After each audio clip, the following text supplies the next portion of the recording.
ओम शांति। 14 फरवरी 2026 के बाबा के मधुर महावाक्य। विशेष शिव जयंती के निमित्त। मीठे बच्चे, तुम सर्वोत्तम सौभाग्यशाली ब्राह्मण कुलभूषण हो। तुम्हें स्वयं भगवान बधाइयां देते हैं। बाबा कहते, मीठे बच्चे, तुम सर्वोत्तम सौभाग्यशाली ब्राह्मण कुलभूषण हो। तुम्हें स्वयं भगवान बधाइयां देते हैं। प्रश्न, बाप बच्चों को संगम पर ही सृष्टि का समाचार सुनाते हैं, सतयुग में नहीं, क्यों? बाप बच्चों को संगम पर ही सृष्टि का समाचार सुनाते हैं, सतयुग में नहीं, क्यों? उत्तर, क्योंकि सतयुग में है ही आदि का समय। उस समय सारी सृष्टि का समाचार अर्थात सृष्टि के आदि मध्य का ज्ञान कैसे सुनाए? शुरू में जब तक सर्कल रिपीट नहीं हुआ तब तक समाचार सुनाई कैसे सकते हैं? संगम पर ही तुम बच्चे बाप द्वारा पूरा समाचार सुनते हो। तुम्हें ही ज्ञान का तीसरा नेत्र मिलता है। ओम शांति। आज है त्रिमूर्ति शिव जयंती, शुभ ब्राह्मण जयंती, शुभ संगम युग जयंती का शुभ दिवस। बहुत है जिनको बाबा ईश्वरीय जन्म सिद्ध अधिकार की गिफ्ट्स भी दे रहे हैं, तोहफा भी दे रहे हैं। बहुत है जिनको पता ही नहीं कि शिव बाबा कौन है, उनसे क्या मिलना है, वह गिफ्ट क्या समझ सकते हैं? नहीं, बच्चे बिल्कुल समझ ना सके। ये है ज्ञान का डांस। कहते हैं श्री कृष्ण डांस करता था। यहाँ बच्चियां राधे कृष्ण बन डांस करती हैं, परंतु डांस की तो बात ही नहीं है। वह तो वहाँ सतयुग में बचपन में प्रिंस प्रिंसेस के साथ डांस करेंगे। बच्चे जानते हैं ये बाप दादा है। दादा को ग्रैंडफादर कहा जाता है। ये दादा तो हुआ जिस्मानी फादर। यहाँ तो वंडरफुल बात है, वह दादा है रूहानी और वह ये है जिस्मानी। इनको कहते हैं बाप दादा। बाप से दादा द्वारा वर्षा मिलता है। वर्षा है डाडे का, ग्रैंडफादर का।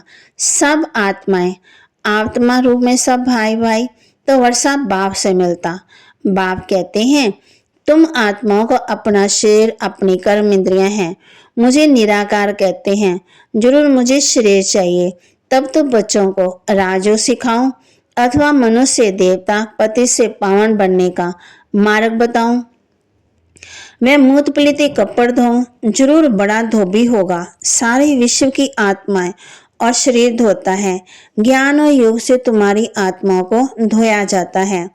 आज तुम बच्चे आए हो, जानते हो हम शिव बाबा को बधाइयां देने आए हैं।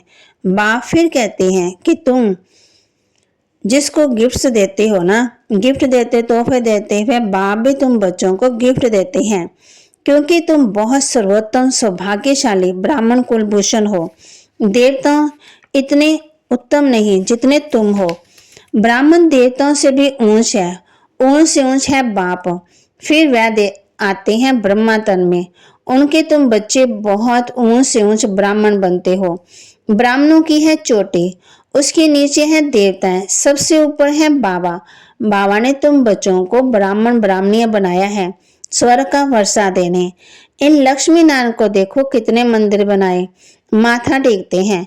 भारतवासियों को ये तो मालूम होना चाहिए कि ये भी मनुष्य है। लक्ष्मी नारायण दोनों अलग अलग हैं। यहाँ तो एक मनुष्य के दोनों नाम रखे हैं।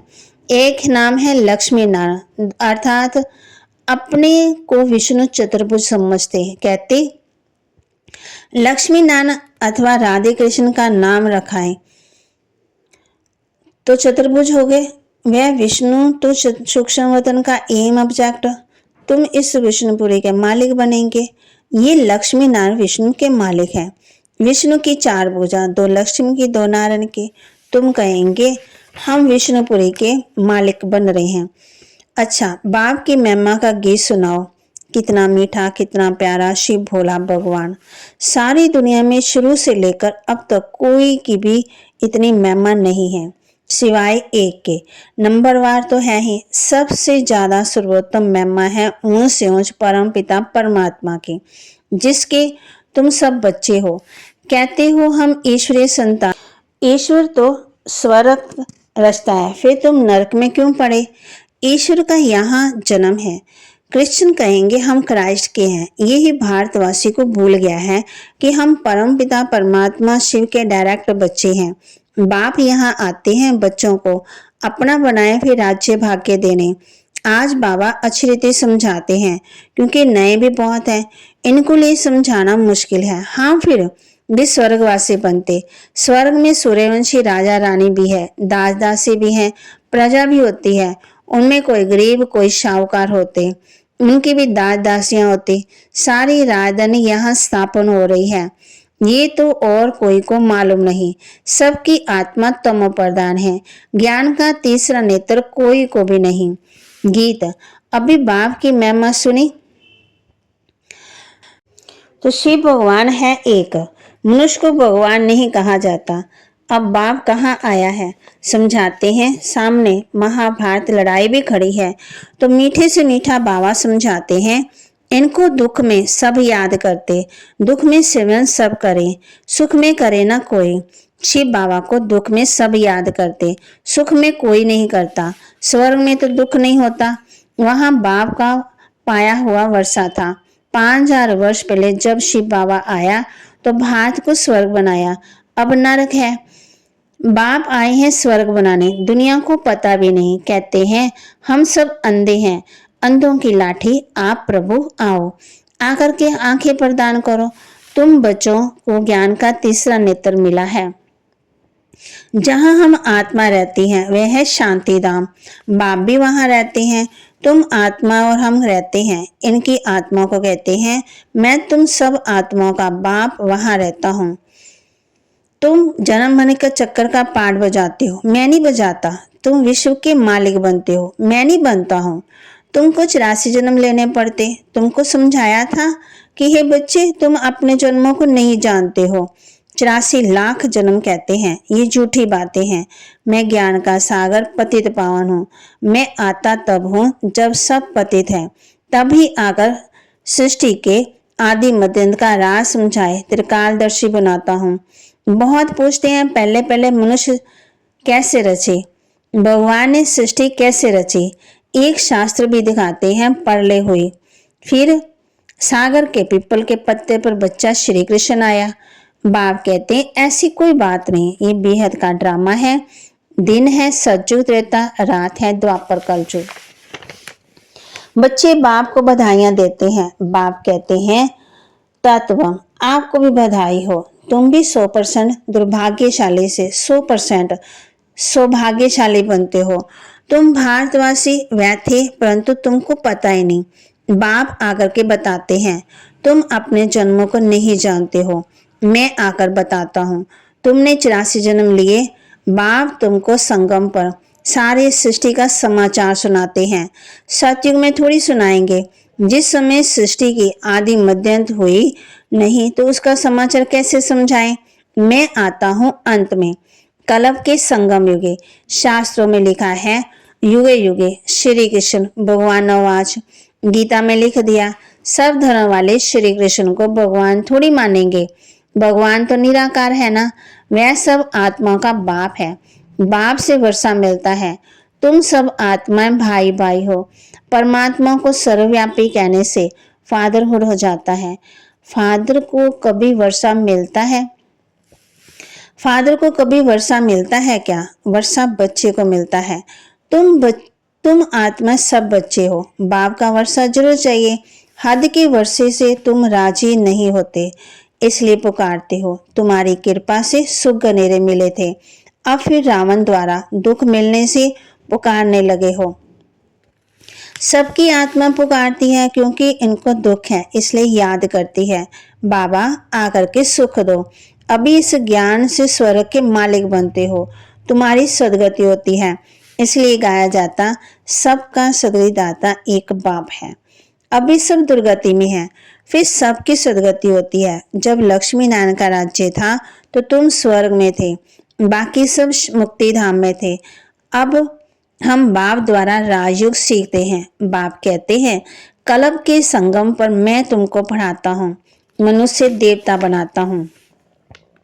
अभी तुम बच्चों को सारा राज समझाता हूँ। शिवरात्रि कब हुई ये तो मालूम होना चाहिए ना। क्या हुआ, शिव बाबा कब आया, कुछ नहीं जानते, तब पत्थर बुद्धि ठहरे ना। अभी तुम पार्श बुद्धि बनते हो। भारत पार्सपुरी गोल्डन एज था। लक्ष्मी नारायण को भगवान भगवती कहते हैं। उन्हों को वर्षा भगवान ने दिया, फिर दे रहे हैं तुमको, फिर से भगवान भगवती बना रहे हैं। अभी ये तुम्हारा बहुत जन्मों के अंत का जन्म। बाप कहते हैं विनाश सामने खड़ा है। इनको कहा जाता है रुद्र ज्ञान यज्ञ। वह सब है मटेरियल यज्ञ होते, ये है ज्ञान की बात। इसमें बाप आकर के मनुष्य को देवता बनाते। तुम बधाइयां देते हो शिव बाबा के आने की। बाबा फिर कहते हैं मैं अकेला थोड़ी आता हूँ, मुझे भी शरीर चाहिए। ब्रह्मा तन में आना पड़े, पहले पहले सूक्ष्म वतन रचना पड़े, इसलिए इनमें प्रवेश किया। ये तो पति था, 84 जन्म ले पतित बना, तब पुकारते हैं। अब बाप कहते हैं मैं फिर से तुम बच्चों को वर्षा देने आया हूँ। बाप ही भारत को स्वर्ग का वर्षा देते हैं। स्वर्ग का रचयिता बाप है, जो स्वर्ग की सौगात भी देंगे। अभी तुम स्वर्ग के मालिक बन रहे हो। ये पाठशाला है। भविष्य में सज्जू 21 जन्मों के लिए देवता बनने की। तुम स्वर्ग के मालिक बन रहे हो। 21 पीढ़ी तुम सुख पाते हो। वहां अकाले मृत्यु होती नहीं। जब शरीर की आयु पूरी होती है तब शास्त्रकार हो जाता है। एक शरीर छोड़ दूसरा लेते हैं, जैसे बाबा सर्प का मिसाल देते हैं। तुम बच्चे अभी बाप को बधाइयां देते हो, बाप भी तुमको बधाई देते हैं। तुम अभी दुर्भाग्यशाली से सौभाग्यशाली बन रहे हो। पतित मनुष्य से पावन देवता बनते हो। चक्कर तो फिरना है, ये तो तुम बच्चों को समझाना है। फिर ये लोप हो जाता। सज्जू में ज्ञान की दरकार नहीं रहती। अभी तुम दुर्गति में हो, तब इस ज्ञान से सदगति मिलती। बाप ही आकर के स्वर्ग की स्थापना करते। सर्व का सदगुरु एक ही है। बाकी भक्ति मार्ग में कर्म कांड कोई की सदगति नहीं होती। सबको सीढ़ी नीचे उतरना ही है। भारत सत्तो प्रधान था, फिर 84 जन्म लेने पड़े, फिर अब तुमको चढ़ना है मुक्ति धाम, अपने घर जाना है। अब नाटक पूरा होता है, ये पुरानी दुनिया खत्म होनी है। भारत जो अविनाशी खंड कहा जाता है, बाप का जन्म स्थान कब खत्म नहीं होता। तुम शांति धाम में जाकर फिर आएंगे, आकर राज्य करेंगे। पावन और पतित भारत में ही होते हैं। 84 जन्म लेते लेते पतित बने हो, योगी से भोगी बने हो। ये है रौरव नरक, महान दुख का समय है। अभी तो बहुत दुख आने हैं। बाप कहते बैठे बैठे बम गिरेंगे। तुमने क्या गुनाह किया है, विनाश हो जाएगा। विनाश का शास्त्रकार तो बच्चों ने किया है। अब तुम सृष्टि चक्र का ज्ञान जान गए हो, तुम्हारे पास ज्ञान की तलवार है। तुम हो ब्रह्मा की मुखवंशावली ब्राह्मण। प्रजापिता भी बाबा है। कल्प पहले भी इसने मुखवंशावली पैदा की थी। बाप कहते हैं मैं कल्प कल्प आता हूँ, इसमें प्रवेश कर तुमको मुखवंशावली बनाता हूँ। ब्रह्मा के द्वारा स्वर्ग की स्थापना कराता हूँ। स्वर्ग में भविष्य में जाएंगे ही। शीशी दुनिया तो खत्म होनी ही चाहिए। बेहद का बाप आते ही हैं नई दुनिया रचने। बाप कहते हैं मैं तुम बच्चों के लिए हथेली पर बहिष्ठ ले आया हूँ। तुमको कोई भी तकलीफ नहीं देता हूँ। तुम सब द्रौपदियाँ हो। अच्छा, मीठे मीठे सिक्के लदे बच्चों प्रति माता पिता बाप दादा का याद प्यार और गुड मॉर्निंग। रूहानी बाप की रूहानी बच्चों को नमस्ते। रूहानी बच्चों की रूहानी बाप दादा को दिल व जान सिकवा प्रेम से नमस्ते। धारणा के लिए मुख्य सार, देवताओं से भी ऊंच हम सर्वोत्तम ब्राह्मण हैं। इस रूहानी नशे में रहना है। ज्ञान और योग से आत्मा को स्वच्छ बनाना है। देवताओं से भी ऊंच हम सर्वोत्तम ब्राह्मण हैं। इस रूहानी नशे में रहना है। ज्ञान और योग से आत्मा को स्वच्छ बनाना है। सबको शिव बाबा के अवतरण की बधाइयां देनी है। बाप का परिचय देकर पति से पावन बनाना है। रावण दुश्मन से मुक्त करना है। सबको शिव बाबा के अवतरण की बधाइयां देनी है। बाप का परिचय देकर पति से पावन बनाना है। रावण दुश्मन से मुक्त करना है। वरदान। विस्तार की रंग बिरंगी बातों से किनारा कर मुश्किल को सहज बनाने वाले सहज योगी भव। विस्तार की रंग बिरंगी बातों से किनारा कर मुश्किल को सहज बनाने वाले सहज योगी भव। जब बाप को देखने की बजाय बातों को देखने लग जाते हो तो कई क्वेश्चन उत्पन्न होते हैं और सहज बात भी मुश्किल अनुभव होने लगती है, क्योंकि बातें हैं वृक्ष और बाप है बीज। जो विस्तार वाले वृक्ष को हाथ में उठाते हैं वह बाप को किनारे कर देते हैं। फिर विस्तार एक जाल बन जाता है जिसमें फंसते जाते हैं। बातों के विस्तार में रंग बिरंगी बातें होती हैं जो अपनी ओर आकर्षित कर लेती है। इसलिए बीज रूप बाप की याद से बिंदी लगाकर उससे किनारा कर लो तो सहयोगी बन जाएंगे। स्लोगन। मैं और मेरेपन की अलाएं को समाप्त करना ही रियल गोल्ड बनना है। मैं और मेरेपन की खाद मन कमी को समाप्त करना ही रियल गोल्ड बनना है। अव्यक्त इशारे। एकता और विश्वास की विशेषता द्वारा सफलता संपन्न बनो। अभी सभी मिलकर एक मत हो। सेवा के कोई भी कार्य को धूमधाम से आगे बढ़ाओ। हर ब्राह्मण आत्मा के सहयोग से शुभ कामनाएं शुभ भावनाओं से सेवा की धूम मचाओ। अगर कोई मुख से बोल नहीं निकल सकते तो मनसा वायुमंडल से सुख की वृत्ति सुख में स्थिति से सुख में संसार बनाए। कहाँ जा नहीं सकते हो तब ये ठीक नहीं है तो घर बैठे ये सेवा करो। सेवा में सहयोगी जरूर बनो, तब सर्व के सहयोग सुख में संसार बनेगा। सुख में संसार कैसे बनेगा? जब बाबा कहते बातों को नहीं देखना, बाप को देखना है। फिर विस्तार के जाल में नहीं जाएंगे, नहीं फंसेंगे। फिर बाप की याद से बिंदी लगाकर उससे किनारा कर लो तो सहयोगी बन जाएंगे। फिर बाबा ने कहा है सबको शिव बाबा के अवतरण की बधाइयाँ देनी है, बाप का परिचय देना है। बाप कहते मैं कलब कलब आता हूँ, इसमें प्रवेश कर तुमको मुख वंशावली बनाता हूँ। ब्रह्मा के द्वारा स्वर्ग की स्थापना कराता हूँ। स्वर्ग में तो भविष्य में जाएंगे ही, शीशी दुनिया तो खत्म होनी चाहिए। बाबा के महावाक्य को लाइक करें, शेयर करें, सब्सक्राइब करें और अपने जीवन में जरूर धारण करें। मैं और मेरेपन को खत्म करें। फिर कर्म अकर्म की गति से गीता के भगवान ने जो सुनाई उसकी महिमा सुनी। शिव भगवान तो एक ही है। ओम शांति।